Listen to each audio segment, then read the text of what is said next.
was just a money grab.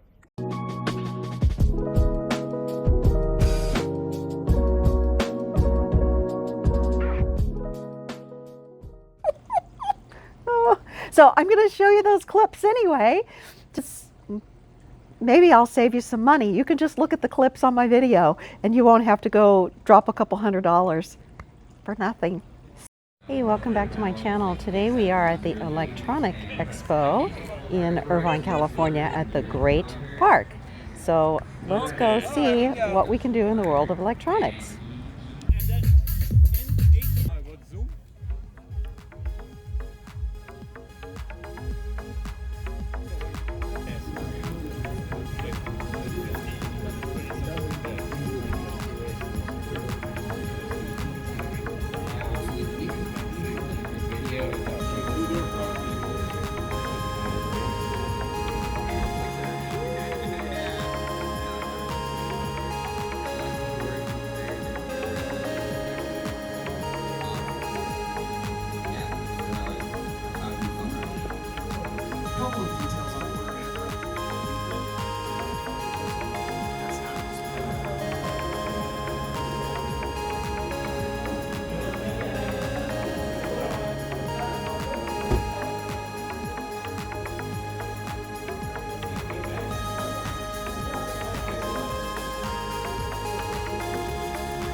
You know, we've logged over 1.4 million miles of real-world on-road and off-road validation.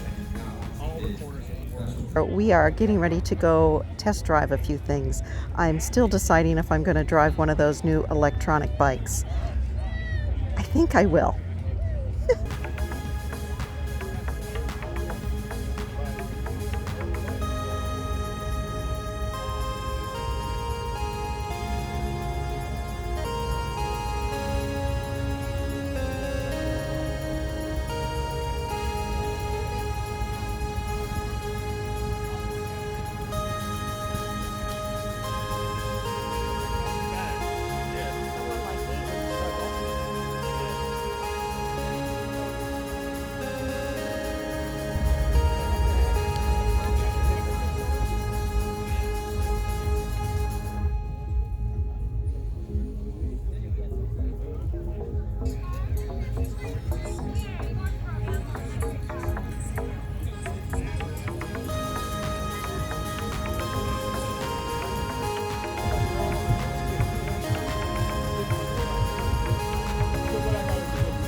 So interestingly enough, we are standing in line to do a little test drive. I was told we're out of juice. That was the words they used. Sorry, we're out of juice. We've used it all day and we don't have any more juice left. This is not a good selling point when you're at an electronic expo. And then we went to another booth to drive and they said, well, we've already taken all of the reservations for the day that we can take, but yet there was no one around. No one driving the car, no one standing in line waiting for their turn, just no one there claiming those reservations. So we got turned away there. So I don't know whether this is because it's fairly new or whether people just didn't have their acts together, but that was kind of disappointing. So, I'm just here reporting what I'm finding, just in case you decide to go to an electronic expo near you. You'll know either run and get your reservation in or run and do your test drive right off the bat.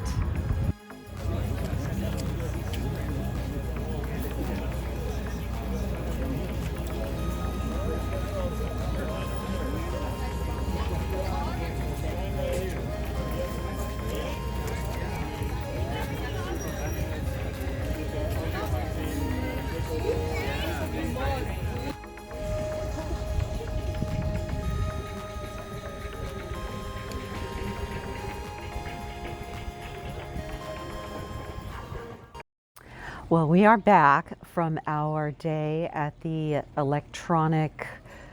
I'm calling it the Electronic Vehicle Expo. And I have to say that it was not what we thought it was going to be. First of all, they needed more signage, they needed more information about the whole thing, because it really was not well executed. It could have been terrific. But it began with the advertising of the tickets being $20. And then when you go to purchase your tickets, there is an additional $5.50 worth of fees that they add to your ticket price. So I thought, well, maybe if you buy it at the event, you don't have to pay all these service fees. No, you actually pay more if you buy at the event. And so we went ahead and paid for the 4 tickets. Then you have to sign a bunch of waivers, a lot of waivers. And even if you weren't going to be driving anything, which I wasn't planning on driving anything, they still had to ask you all these information you had to sign and all of this. And then you get this electronic wristband. I don't know what that was for. No one knows what that was for, but my son put his on first. So he said, how do you loosen this? And they said, you don't loosen it, you have to cut it off. And he said, I can't go through the whole day with this that tight. It's too tight.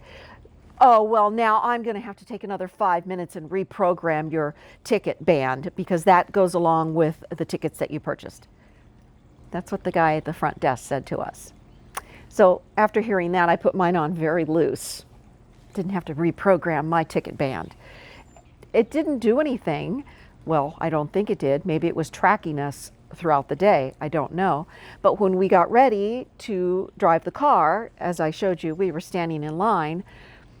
We were not allowed to drive the car. We didn't do that when we first checked in.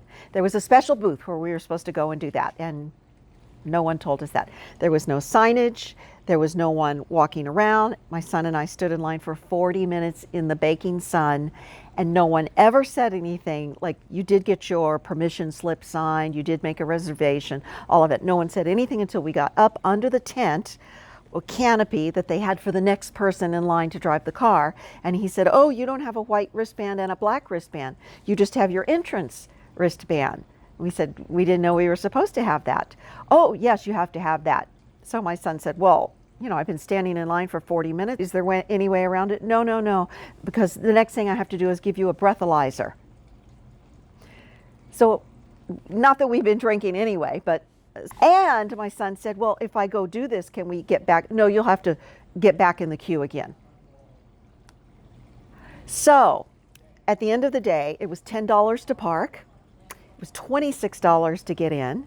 We spent over $100 in food at the food trucks, and we did not eat a lot, and we certainly weren't drinking anything. We stood in line in the baking sun for nothing, and it was not an enjoyable day. Really was a money grab. It was just a money grab. All we know is that we will never do that again. We thought it would be a fun Sunday activity. So that's the honest truth. So thanks for joining me today. I hope that this was enlightening, electrifying, you might say. And I will see you next week with something a little more reasonable and affordable. All right, see you soon. Bye-bye.